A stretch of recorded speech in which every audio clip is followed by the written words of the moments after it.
welcome to the 5th episode of our China under Trump series. Today we will be looking at breaking down what as of now constitutes US President Trump's Asia team. And for your information, we're filming this on the 9th of March. And to go through this topic with me, I'm joined all the way from Australia by Ashley Townshend, a research fellow at the United States Studies Center of the University of Sydney. So thank you so much for joining us, Ashley.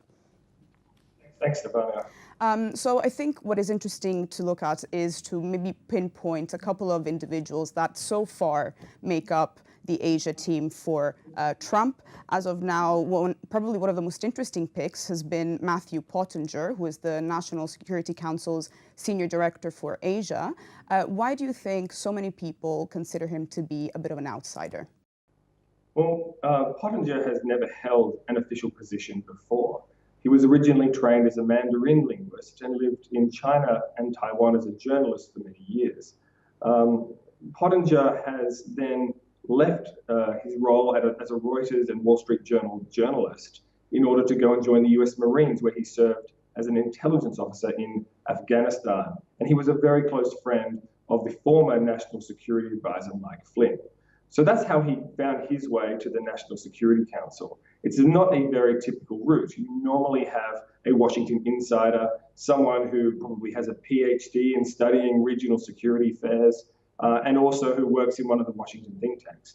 But Pottinger does bring some interesting skills. The fact that he has spent so long in China means that he has a very good understanding of the inside-out drivers of Chinese foreign policy and Chinese security policy. He's also a very, very smart and rising star in Washington. He's reached out to a lot of the establishment figures, both current advisors, former advisors, and Asia specialists, and is really developing an interesting worldview about how the United States should deal with a rising China and also continue to uphold its liberal values in the region. And part of this discourse, especially from the security point of view, we also have JamesMattis, who is the Secretary of Defense. And I guess he's proven to be a bit more ally-friendly, ally-prone, I guess, versus Donald Trump. Would you agree with that? Yeah, absolutely. JamesMattis could have been Hillary Clinton's Secretary of Defense. He wasn't going to be, but it's very easy to see how he would slip into any conventional Democratic or Republican administration. He is a big believer in deterrence and American strength, but he believes in military readiness rather than modernization in the short term. In addition to that, as you said, Mattis is a very strong fan of America's global alliance system, in particular in Asia.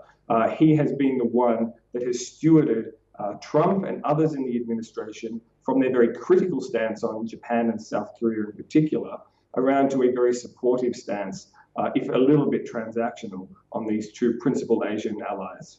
And if we look more on the trade front, he still has not been confirmed yet, but many argue that he will get this job. Robert Lighthizer, very likely to be the United States trade representative. Now, he's had a very strong stance in terms of defending WTO principles and also fighting back against those that carry out, for example, dumping on US markets. What is your feel about him and what he could bring to the role?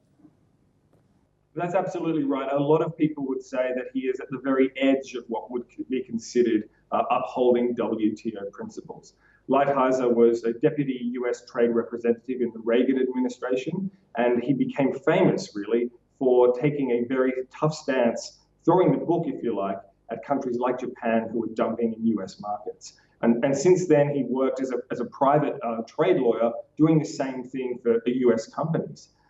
He's also very critical of, in a sense, the liberal trade agenda, or at least an unblinking support for a liberal trade agenda. Back in 2008, he criticized Republicans for being so pro-free trade that they weren't actually concerned when US jobs and manufacturing were moving offshore. So he will craft a trade agenda that is within the WTO confines just, and is likely to be, in many ways, a protectionist within that system. And I guess on the more radical end of the spectrum, when we look at the Asia team, especially in trade, we have Peter Navarro, who is the head of Mr. Trump's new National Trade Council. I mean, what can we expect? There's been a lot of talk about this figure, about him and the extent to which he is quite anti-China.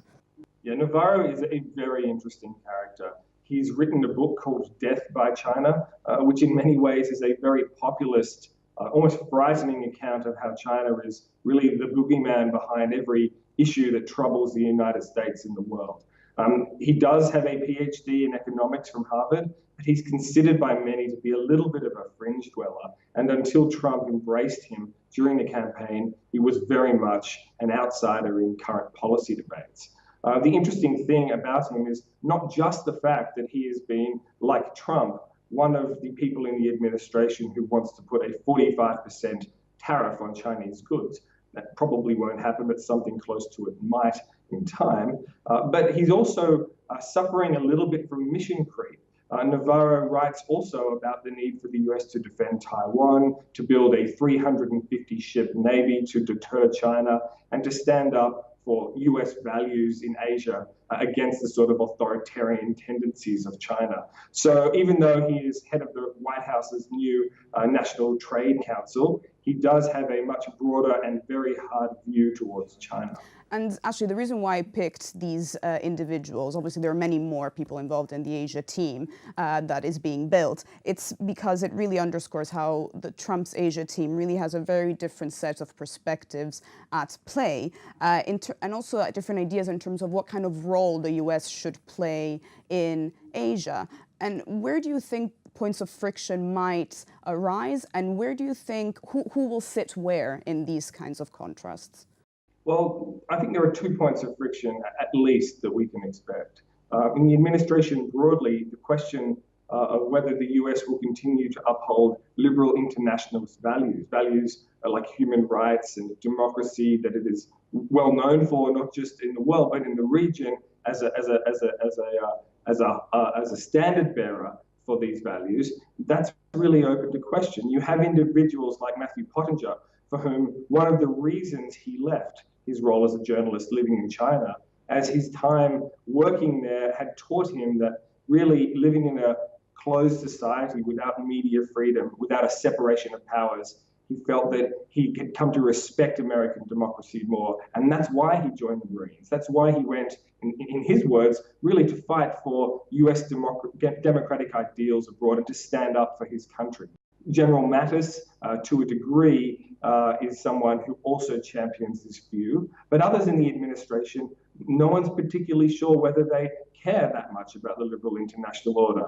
Obviously, Chief Strategist Steve Bannon, the former Breitbart executive, is very much seen as an outlier when it comes to the liberal internationalist order in Washington. He's critical of it. He's very critical of, in a sense, a morally decaying West. He sees the world in clash of civilizational terms, but that's not really about upholding values abroad. It's more about strengthening the state at home. So there could very well be a clash on that issue. And if the US were to pursue a very transactional approach when it comes to relations with Asia and kind of ditch the whole idea of trying to bring forth also and push for a liberal order in that region, what are the main risks in terms of having this approach?